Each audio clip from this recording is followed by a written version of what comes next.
Hello all and welcome to Wow Crochet Designs. My name is Mary and in today's tutorial we are working on the gorgeous Tunisian Full Stitch. Now we've been working on our 4 Tunisian squares over the past couple of weeks. This is the final one. Yay, get excited guys.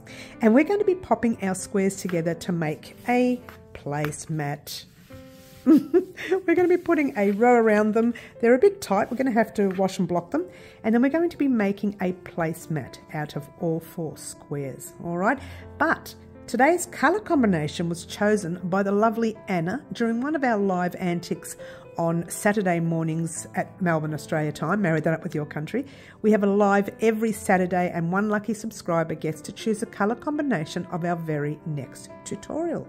Get excited guys. We do also have a live at 4 p.m. Wednesday afternoons as well.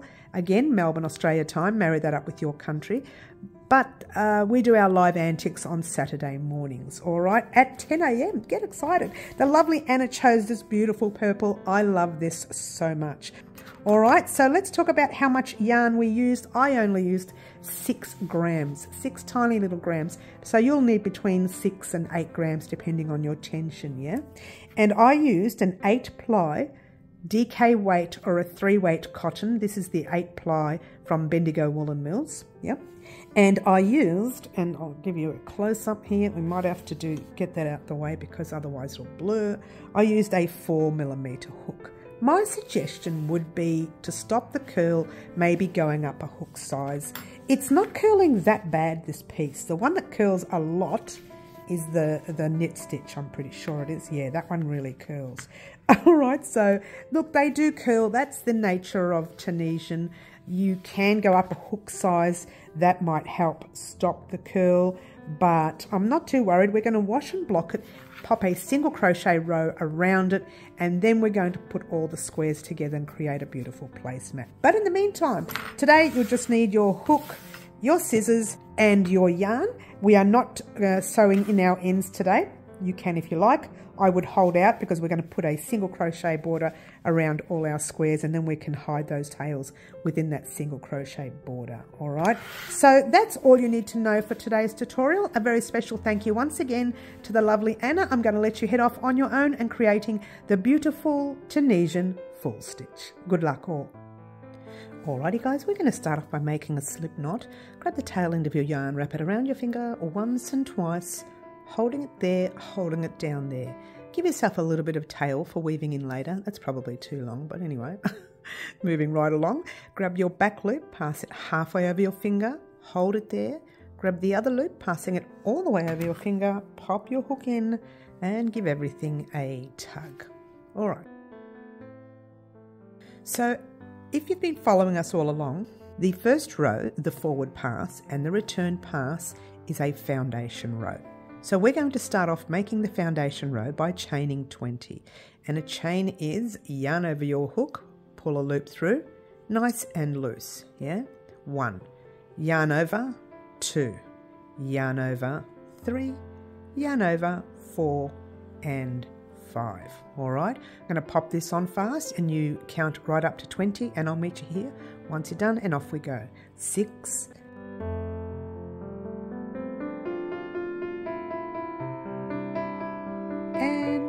20. All right, so you should have 20 chains. Now, initially in normal crochet, we can and do most of the time pop our hook in the top loop of our stitch when we are crocheting our single crochets or doubles or whatever it is across here. But with Tunisian, to stop the curling, and it will curl, so heads up, we do turn our work to the side and we pop our hook in these back bumps that you see right here. So you can probably see that first one right there. So initially your work is facing you this way, you turn it and you find your first big bump that you see. Pop your hook in and you pull up a loop like so. Actually, last time I made these loops a little too tall. Don't make them too short as well. You need to loosen the stitch a bit and not have it so tight, but just get into the flow of just popping your hook into that back bump and lifting the loop like that. Hold it and do the same all the way across in all your back bumps. You are holding that loop. And now if you've done crochet, normal crochet before, you might get the urge to loop over and pull through, but don't do that. Yeah, just popping it on the hook and pulling up the loop and leaving your loops on your hook like so. All right, so we're going to do that now. I might just pop this on fast. You can slow your video down if you like. I'm going to pop mine on fast because this takes me way too long. I'm constantly splitting stitches. All right, so off we go, and I'll meet you at the end of the row.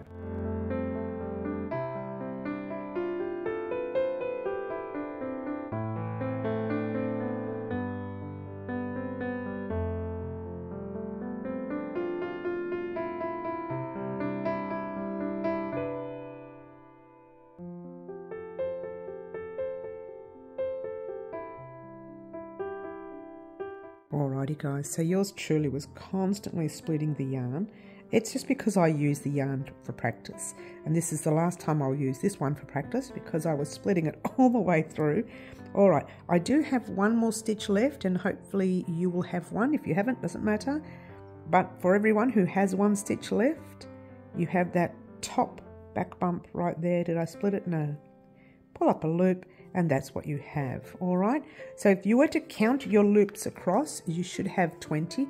So let's go ahead and count them. 2, 4, 6, 8, 10, 12, 14, 16, 18, and 20. All right, you can count by ones. I just like to count by twos. It's a lot easier for me.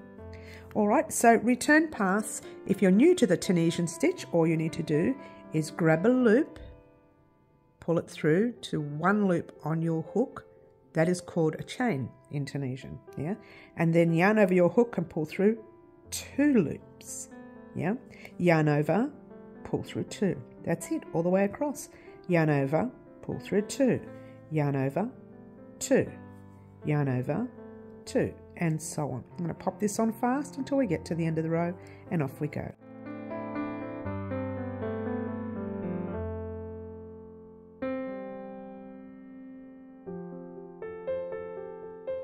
Second last 2, and then the last 2, and what you have is that.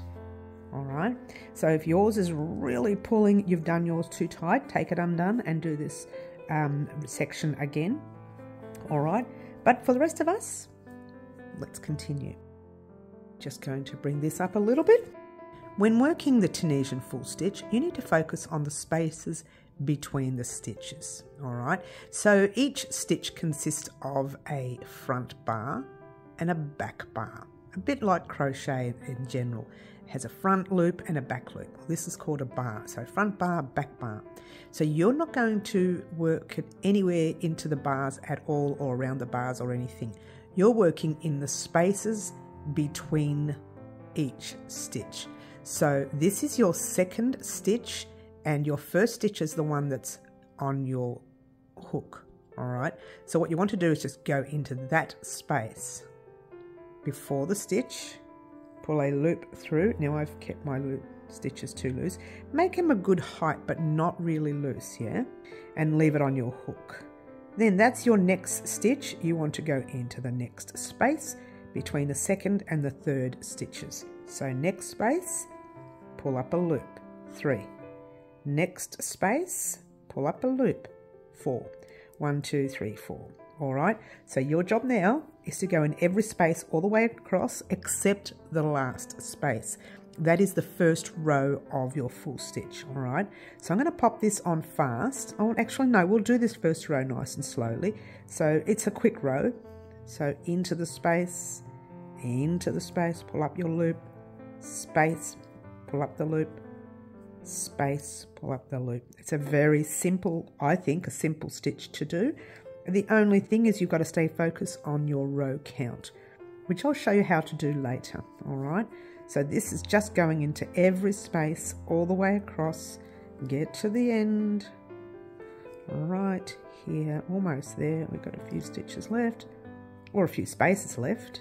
All right, and what we have is your last stitch, your second last stitch, and your third last, and you're in the space of your third last.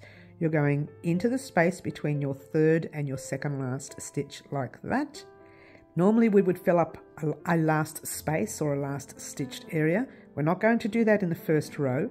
We're just going straight into the last stitch, which is the longer loop in front and the smaller loop at the back, and you pull up a loop. If you were to count your loops across now, you would have 20. If you have 21, then you've accidentally gone into the last stitch.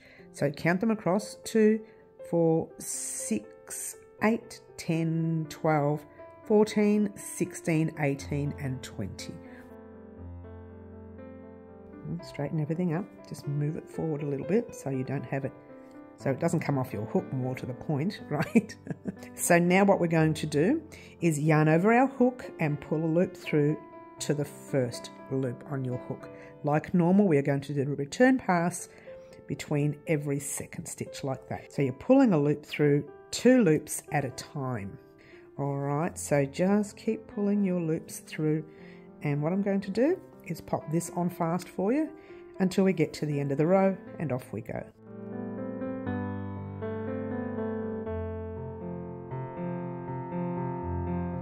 All right, here we are at the last 2 loops here. It's a little awkward because it looks like they're attached and I'm not even in frame. Okay, yarn over our hook, pull a loop through the third and the second last loops, and then yarn over our hook and pull it through the last 2 loops. All right, so initially for the first row, we went into the very first space there. For the second row, we're going to move everything over and go into the second space right there. All right, keeping your work nice and tall and straight this way, otherwise you turn it and you find yourself going into the stitch, and you don't want that. You want to go into the spaces only. So you're ignoring the first space, move your second stitch over, pop your hook in the second space and pull up a loop. So this is how I remember it. First row, first space, second row, second space. And that's how I remembered all the way through this piece. Again, you are separating your space if you can't find it, and then pop your hook into the space without splitting the yarn like that. And you're doing the same all the way across your piece. All right, finding that space between, you've got your 2 stitches, your 2 loops there. And it's a little tricky because it can also look like that's a space, and that's a space. But that is your stitch right there with your 2 bars, right? So into the space and into the space. Notice how I'm just adjusting it to find the space. That's the bars. That's the space. All right, it's a little tricky. I find that I actually pop it on above that little loop down there. That's where I pop my hook, just above there.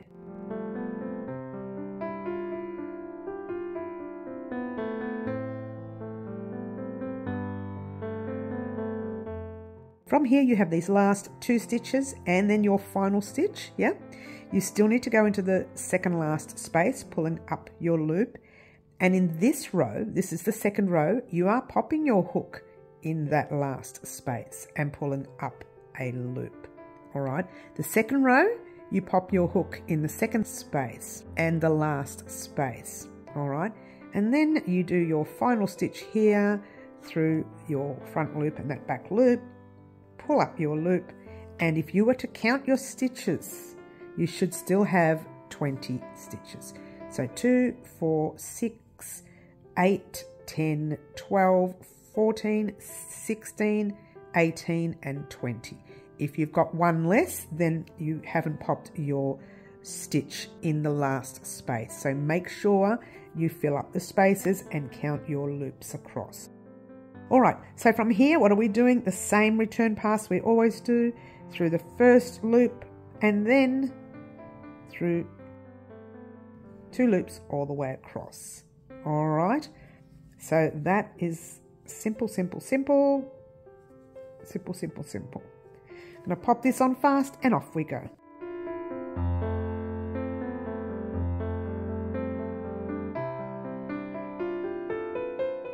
And the last 2 right there. All right, so you have done your first row, your first return pass, your second row and your second return pass. This stitch, the full stitch, consists of those 2 rows all the way through. All right, So here's where it can get a little tricky. If you mess up putting it in the right section on each row, your pattern, the design of it is not going to work. You can actually see the design already. Not as good as if we did another 2 rows, of course. Now this, once again, is going to be a solid stitch, quite dense, so being wary it can curl up a little, okay? The other thing you need to focus on when doing this stitch is the same as what I always have to focus on. The first stitch, don't leave it too loose like I have.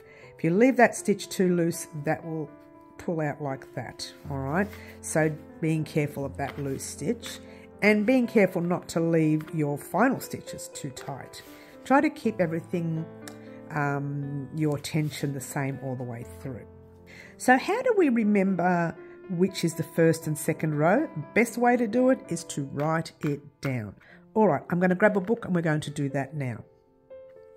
All right, so what I wrote here real quickly, and it helped me in the past to do things like this, to write it down. All right, so let's start off with what we've done so far. We've done 1 forward pass and 1 return pass of the first row, which meant we put our work in the first space, okay? So we did 1 forward pass and 1 return pass of the first row.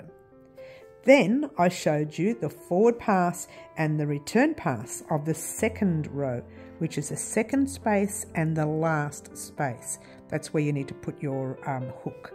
So we did 1 forward pass and 1 return pass.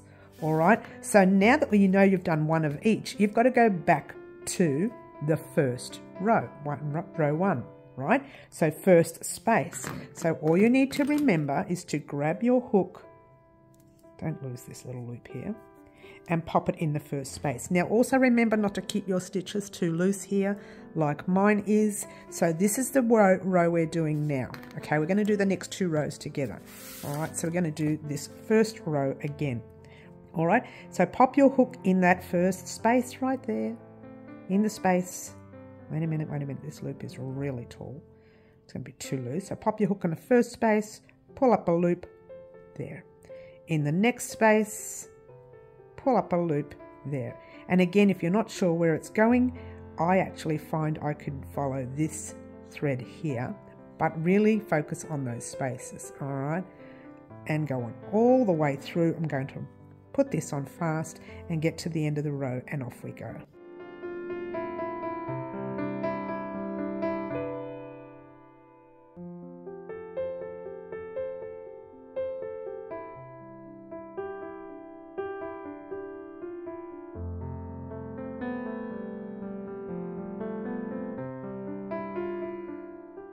Almost at the end of the row. Now remember, we put our hook in the first space here. All right, so when we get here, we have the 2 stitches left. We have the 2 spaces, I should say. That space right there, and then your next space before your last stitch. It's a bit tight, but it's there. So go into your second last space right there. Avoid that little tiny space in the first stitch because this is your first row. And now you're just going into the actual stitch. That's the larger loop and the smaller loop. Pull your loop through, count your loops, you should have 20. Now this is where you can accidentally put that extra one there and end up with 21. Okay, that's an increase, you don't want that. So 2, 4, 6, 8, 10, 12, 14, 16, 18 and 20. There's 2 hiding right there. Those first 2 there. All right, so moving right along, you know how to do a return pass. It's yarn over, chain 1, yeah, yarn over, pull through 2. I'm going to pop this on fast and off we go.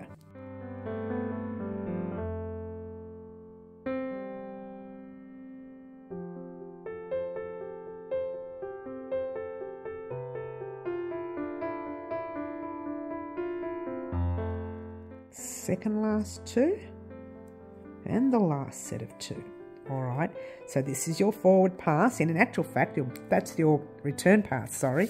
We should have marked off the forward pass before, right? Now we're going to mark off the return pass, all right?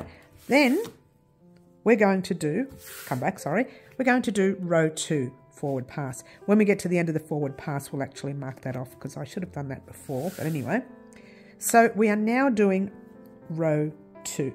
Now row 1, we put it in our first loop, our first space. Now we're going to pop our hook in the second space. We're going to avoid that first space and pop our hook in the second space and pull up a loop. Again, I'm just following these little stitches that you see right there.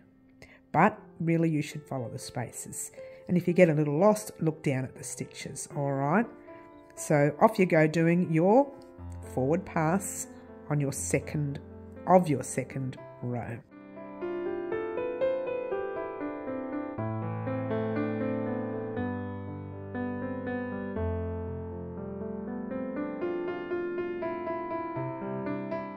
So here we are at the end of the row. Now we've got a space before the stitch and another space. Now because this is a second row, we're filling up the both spaces.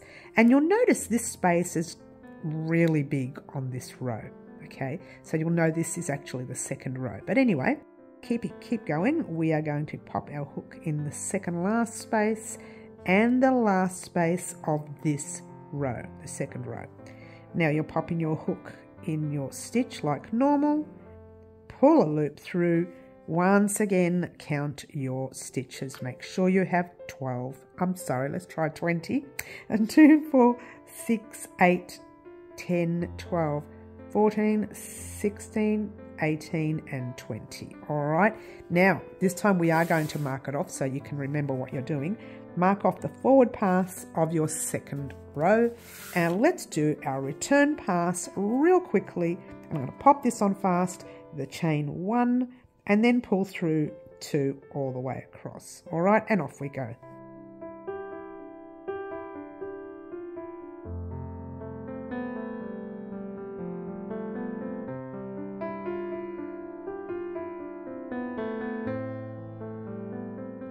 And pull through the last 2 and we are going to mark off our return pass of the second row.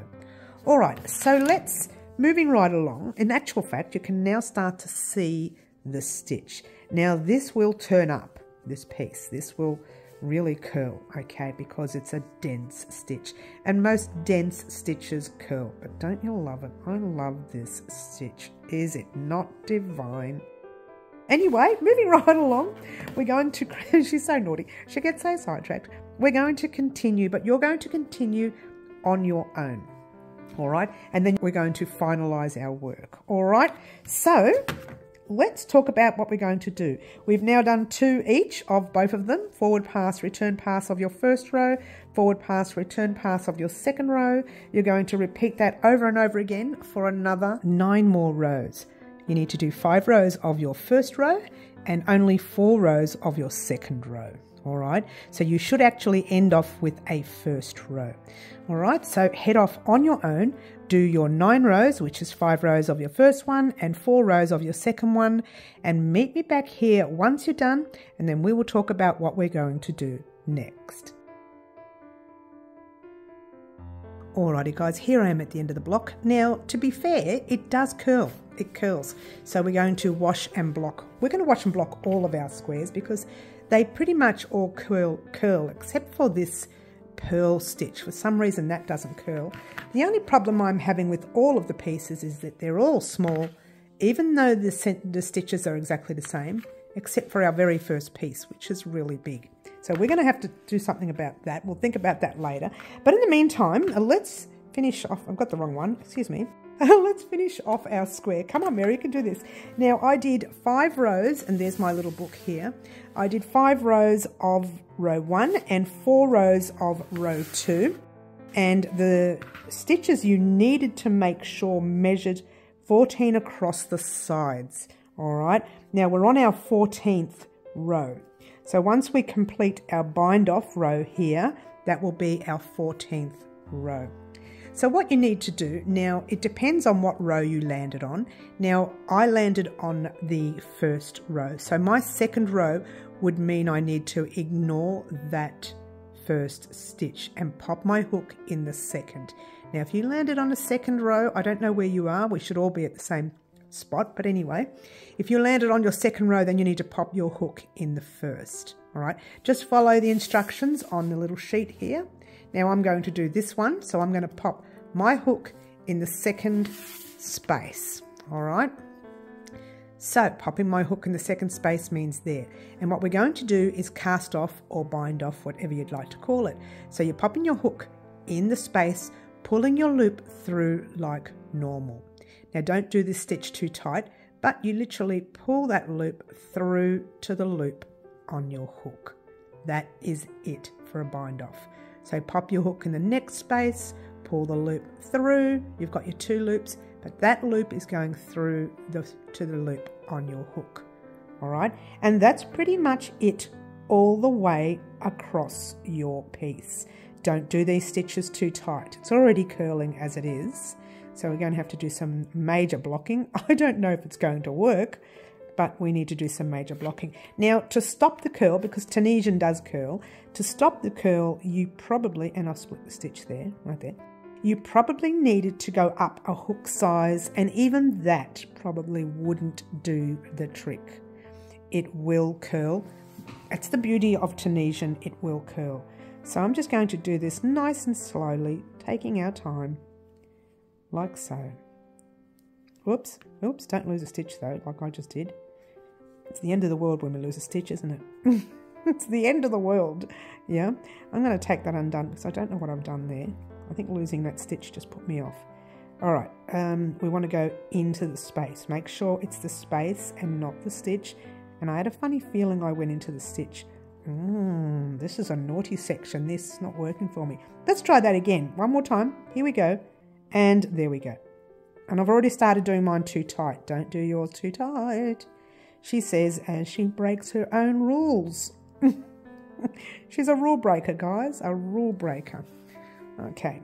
I'm going to bring that out a tiny little bit because I keep coming out of frame because it's too close. Okay. And then there's the next one. Right, let's try that again.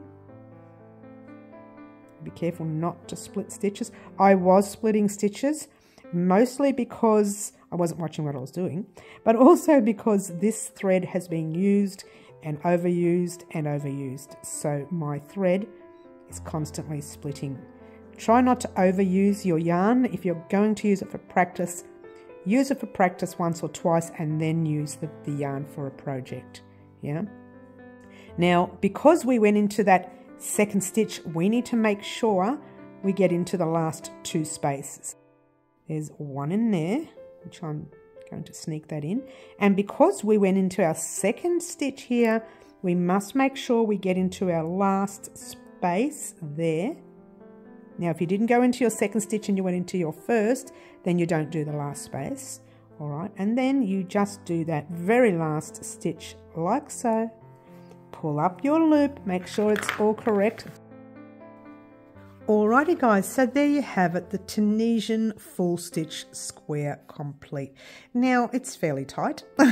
I probably should have gone up a hook size, but never mind. We now have all our squares complete. So what I want you to do is join me on either this Thursday or Friday, where we will pop a border round on each square, and then we'll be attaching each square as a solid piece.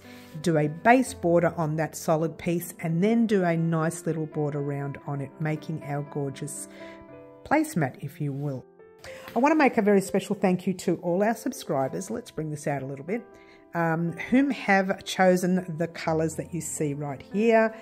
And we will actually be joining all these squares together using the next colour combination, which we'll talk about on Thursday or Friday. Get excited. In the meantime, thank you once again to the lovely Anna for her colour combination today. Don't forget to like, subscribe and share and do all the wonderful things that you guys pretty much always do for me.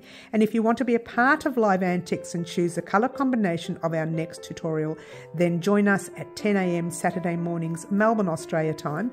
Marry that up with your country, and we'll be doing our live, and in that live we choose one lucky subscriber to choose the colour combination of the next tutorial. All right, so thank you very much for watching. My name is Mary, this is Wow Crochet Designs, and I'll catch you all soon.